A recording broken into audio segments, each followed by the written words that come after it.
안녕하십니까. 9월 12일 화요일 말씀 묵상 함께 시작하겠습니다. 오늘도 주님께서 우리에게 주시는 그 큰 능력으로 승리하시고 모든 일이 형통하시기를 기도합니다.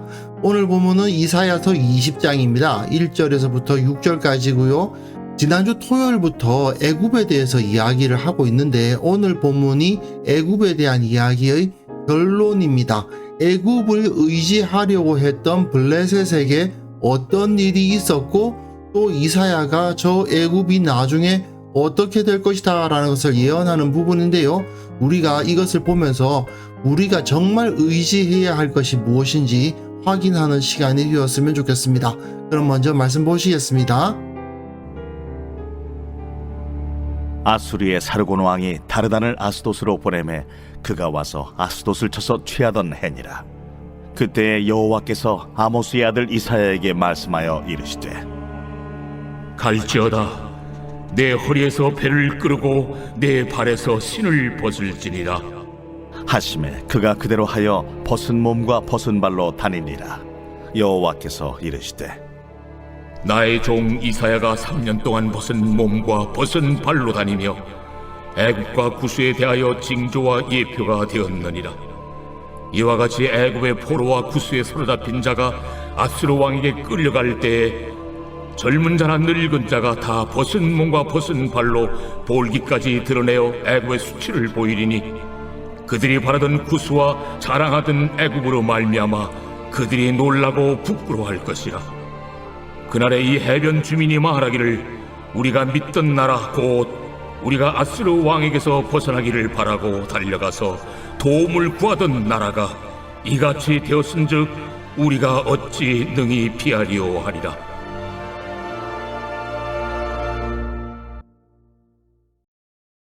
예, 조금 전에 말씀드렸습니다만은 지금까지 우리는 애굽에 대한 이야기를 읽은 겁니다. 오늘 끝이 나는 거죠. 이사야 선지자가 어제 본문에서는 애굽을 하나님께서 구원하실 것이라는 메시지를 주었습니다. 그러니까 애굽을 너희가 의지해서는 안 된다. 오히려 애굽이 우리를 의지하게 될 것이다. 우리가 애굽의 힘과 군사력과 경제력을 의지할 것이 아니라 저들 애굽 사람들이 우리의 하나님을 의지하게 되는 일이 일어날 것이다. 이렇게 설명을 했죠. 그런데 사실 그러한 일은 훨씬 더 이후에 일어날 일이고 지금 당장에 일어날 일은 아수르의 힘 앞에 애굽이 무릎을 꿇는 거였습니다. 본문 보시면요. 아수르의 사르곤 왕이 다르단이라는 장군을 아스돗으로 보내어서 그가 와서 아스돗을 쳐서 취하던 해였습니다. 이때가 주전 711년입니다. 주전 734년에는요. 가드가 함락이 됐어요. 그리고 711년에는 블레셋 아스돗이 함락되는 일이 벌어집니다. 여기 지도에는 가드 위치가 정확하게 나와 있질 않네요. 하지만 이쯤이라고 보시면 됩니다. 가드가 여기고 그리고 아스돗이 여기죠. 여기까지 아수르가 쳐들어온 겁니다. 근데 블레셋이야말로 이 지역의 나라들 북이스라엘, 아람, 암몬, 모압, 에돔 물론 유다도 같이 했으면 좋겠다고 생각했겠죠. 이 블레셋이 가장 우리 뭉치자 아수르에게 대항하자 애굽이 우리를 도와줄 거야 그렇게 주장했던 나라가 바로 블레셋입니다. 그러다 보니까 블레셋이 계속 애굽이 우리를 도와줄 거야 라는 말을 하면서 뭉치자 했던 나라이기 때문에 결국 아수르가 한번 손을 봐준 거라고 볼 수도 있는 거죠. 결국 블레셋은 아수르에 의해서 크게 당합니다. 그런데 바로 그때 하나님께서 이사야에게 말씀을 주시는데 뭐라고 말씀을 주시느냐 하면 허리에서 배를 끄르고 발에서 신을 벗고 그대로 하여 벗은 몸과 벗은 발로 다니니라. 옷을 벗고 다니라는 거예요. 물론 속옷은 입었다 안 입었다 말은 많은데 중요한 건 그게 아니고 지금 이사야의 모습은 전쟁 포로의 모습을 보이는 거예요. 전쟁 포로가 모든 것을 다 뺏기고 질질 끌려가는 그 모습으로 얼마를 살아가느냐 하면요. 3년 동안 벗은 몸과 벗은 발로 다니도록 하나님께서 말씀을 하십니다. 왜요? 애굽과 구스에 대하여 징조와 예표가 되도록 하기 위해서. 애굽과 구스가 아수르에게 사로잡힐 것이다. 애굽이 강력하기 때문에 아수르가 애굽까지도 못 칠 줄 아느냐? 그렇지가 않다는 거죠. 아수르가 애굽까지, 아니 구스까지 쳐들어가서 젊은 자나 늙은 자가 다 벗은 몸과 벗은 발로 볼기까지 드러내며 애굽의 수치를 보일 것이다. 그들이 바라던 구스와 자랑하던 애굽으로 말미암아 누가 바랍니까? 블레셋이. 블레셋은 우리 뒤에는 애굽이 있어. 구스가 있어. 애굽이라는 강력한 나라가 우리를 도와줄 거야. 그러니 우리 뭉치자 했던 그 블레셋이 그렇게 의지했지만, 그러나 그들은 놀라고 부끄러워할 것이다.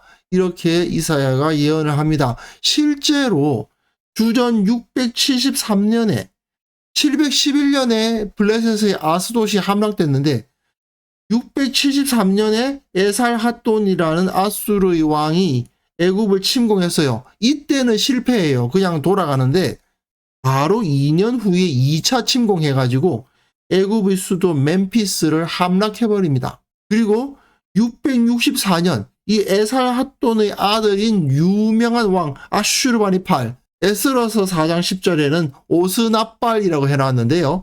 아슈르바니팔이라는 아수르의 왕이 그야말로 아수르의 전성기를 이끈 왕이죠. 이 아슈르바니팔이 애굽을 침공해가지고 완전히 애굽이 항복하도록 만들어버립니다. 그래서 애굽은 철저하게 아수르의 봉신국이 되어 나중에 이 아수르가 바벨론에 의해서 밀릴 때 애굽이 아수르 도와주려고 원군까지 보내잖아요. 완전히 아수르에게 무릎을 꿇게 되는 것을 볼 수 있습니다. 그동안에 유다는 뭐 했냐? 므낫세가 재위하던 기간입니다.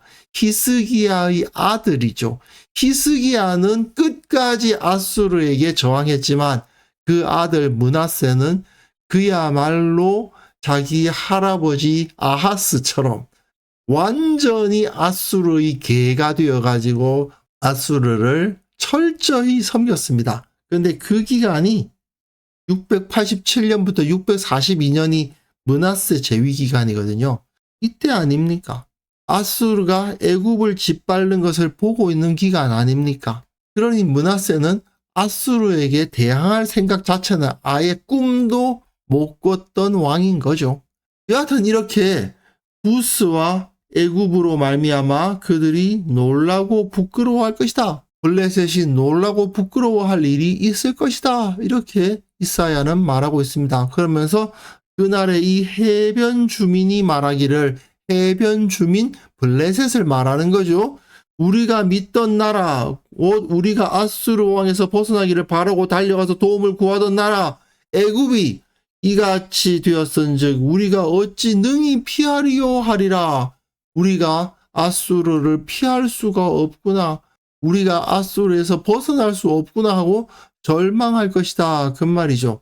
결국 이 블레셋은 애굽을 믿고 자기 힘을 가지고 아수르의 압제에서 벗어나려 했지만, 그러나 실제로 애굽은 믿을 자가 아니었던 것입니다. 사실 애굽도 자기 이익을 위해서 블레셋과 에돔과 모압과 암몬과 이런 나라를 이용하려고 했지, 자기가 진짜 아수르에게 대항할 수 있을 만한 대단한 국력을 갖추고 있었던 것은 아니거든요.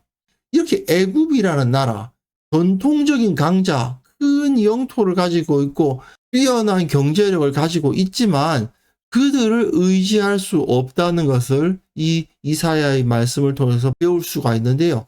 결국 현대도 사람들이 부자들을 의지하고 권력자들을 의지하고 하는 것과 별 차이가 없는데, 그렇게 살아가다 보면 결국은 실망하게 되어 있다. 이걸 우리가 배울 수 있는 겁니다.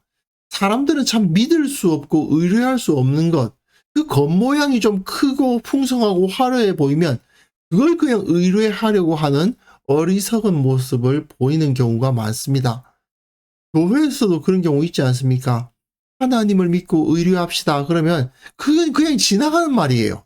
하나님을 믿읍시다. 하나님을 의뢰합시다. 그건 그냥 의뢰 한번 해보는 말이에요. 목사가 한번 해야 되는 말이에요. 그냥. 실제로는 누구를 의지합니까? 교인 중에 재산이 많은 사람, 권력 있는 사람, 유명한 사람 있으면 좋고, 그러니까 교회에 연예인들이 많이 다니면 좋고, 그들을 의뢰하면서 교회가 그들의 힘에 의해서 부흥하고 그들의 힘에 의해서 힘을 가질 수 있기를 바라는 거, 그게 바로 현대 교회에서도 나타나는 어리석은 행태잖아요. 하지만 분명한 것, 사람이나 세상의 재물이나 지위는 믿을 수 있는 게 아닙니다. 어제 본문에서와 같이 유다는 애굽을 의뢰할 것이 아니라 오히려 애굽을 구원해야 됩니다. 그런데 어리석게도 나보다 크다고, 나보다 부유하다고 그냥 의뢰하려고 한단 말이죠. 이게 정말 어리석기 그지없는 거다 이거죠. 그러니까 사람은 구원하고 사랑할 대상이지 절대 믿고 의지할 대상이 아니라는 것을 우리는 철저히 기억해야 됩니다.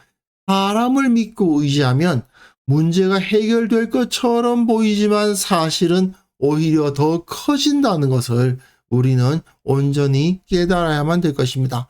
그래서 이 시간 함께 기도하실 때에는요, 세상과 사람을 의지하려고 하는 어리석은 태도 버리게 하옵소서. 그리고 이 세상 가운데 참 지혜자로서 서서 우리가 어느 방향으로 나아가야 된다, 이 땅의 이 민족이 어떻게 살아야 된다는 것을 보여주는 지혜자의 공동체가 되게 하옵소서. 함께 기도하는 시간 가졌으면 합니다.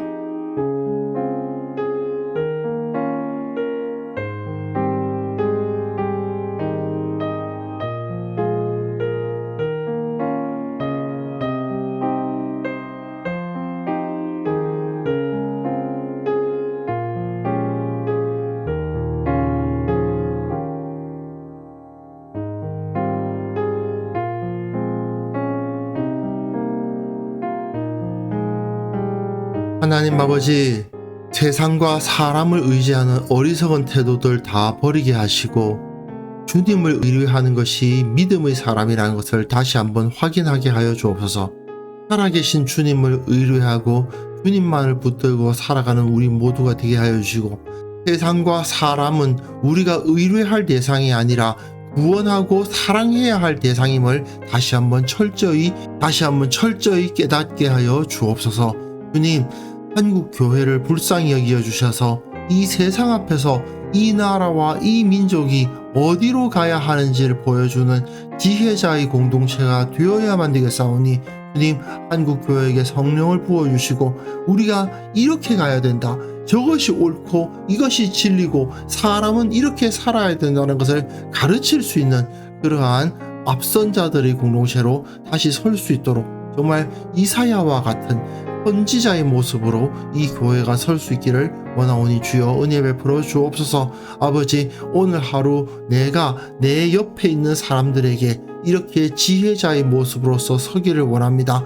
다른 사람들에게 주님의 사랑을 드러내고 다른 사람들을 구원하고 다른 사람들을 돕고 다른 사람들을 이끄는 그러한 사람으로서 살아갈 수 있도록 주께서 성령으로 나와 함께하여 주옵소서. 오늘도 함께해 주실 주님의 은혜를 감사드리옵고 예수님의 이름으로 기도합니다.